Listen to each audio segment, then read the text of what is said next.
done a couple other videos about my bed, the bed that's here in the living room. It's the jackknife couch bed, and how to make it more comfortable by putting fiberfill, wadded up sheets, folded comforters, and everything. And it's starting to get really, really bad again. And it's really, really dipping down badly. And the metal is cutting into me like no matter what I do. So I had originally planned to eventually have a gypsy bed built in upstairs with a closet, and it's just not doable because the expenses with maintenance and leak repair are so much every month. It's my whole check goes to that, so it's just really, really hard. So I've had to like run up more bills to have the handyman start something up here, a platform, which will eventually, I hope, in my dreams, become a Gypsy Vardo bed.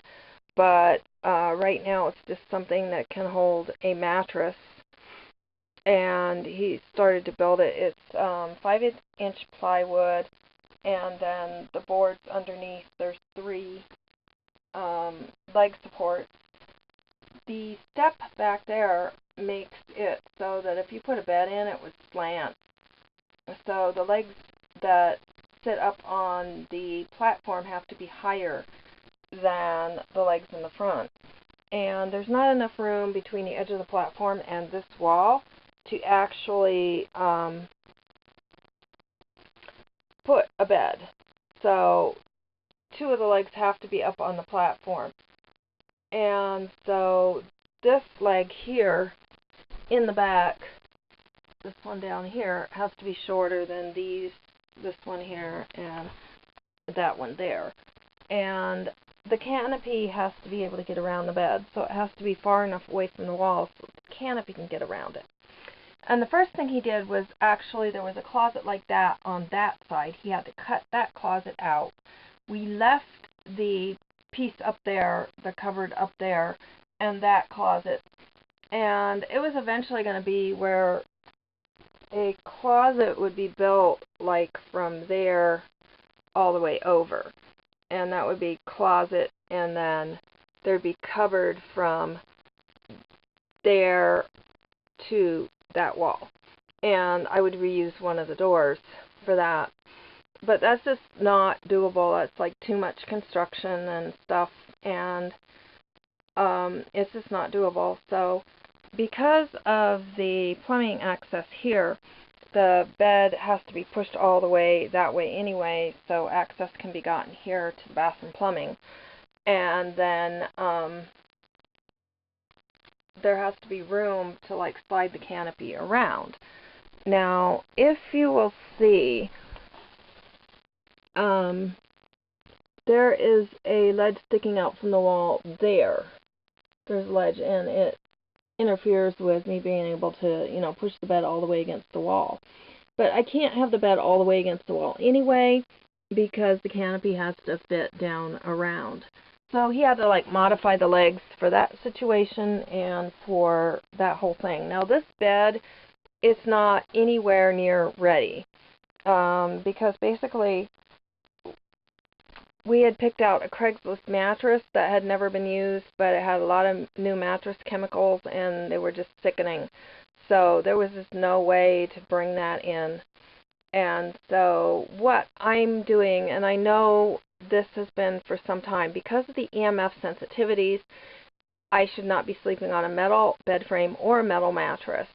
So I've gotten rid of the metal bed frame by having wood, and the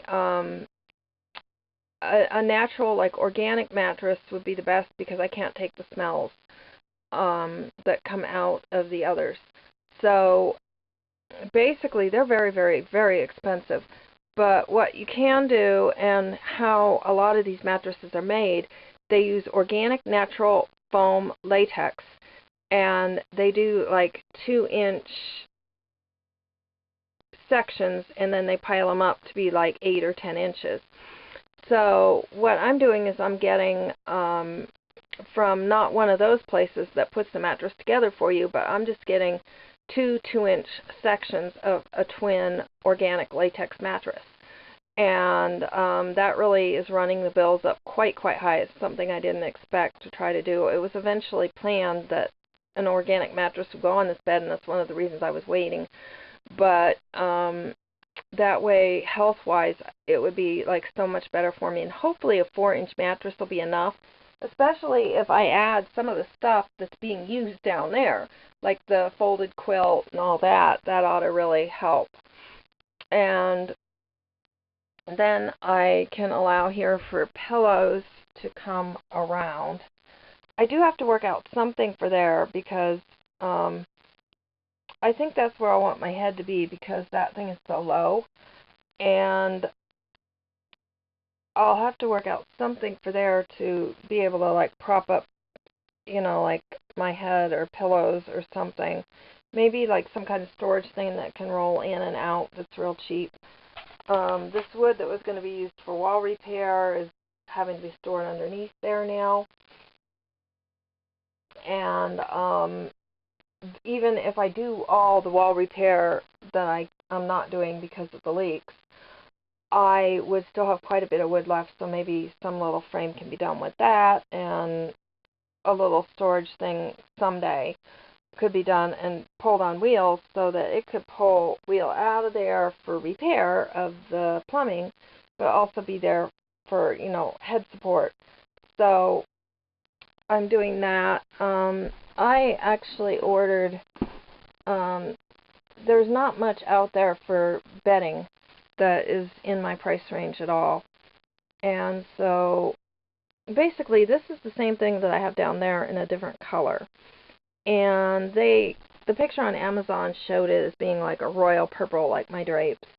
And I got this really like bright lavender. It came bright lavender. But I'm keeping it because the quality of it is so good and it's so pretty. I'm keeping it. And then eventually when I have the money, or can, scrape together enough, I will cover it in the velvet, the velvet like that's on this pillow and the drapes, and sew that over the edges, and then have the right color and not like some weird loud color. But it is very warm, it's wonderful, and I'll be able to have the heat down lower at night, because the way the heat comes up here, it's just really extreme. And so I'll be able to have it lower and probably sleep more comfortably. So I'll keep you posted as this moves on and the project becomes further down the line. The corners have to be, I don't want them rounded off, because eventually if we do like a gypsy bed, then the corners will be all messed up. But there's going to have to be like probably bubble wrap is going to have to be duct taped on all these different corners, so that my canopy can slide in and out, and bedding can go in and out without ripping, without getting torn up by the corners. Because the corners don't seem bad, but they would tear that canopy up or bedding up. They'd just be hard on things. So they'll have to be, secured some way so that the canopy can get in and out. So I'll keep you posted. And you can see the finished bed, project when it's done. It'll definitely look better than this wood piece. But if you like it, like, subscribe, share, comment, and have a great day.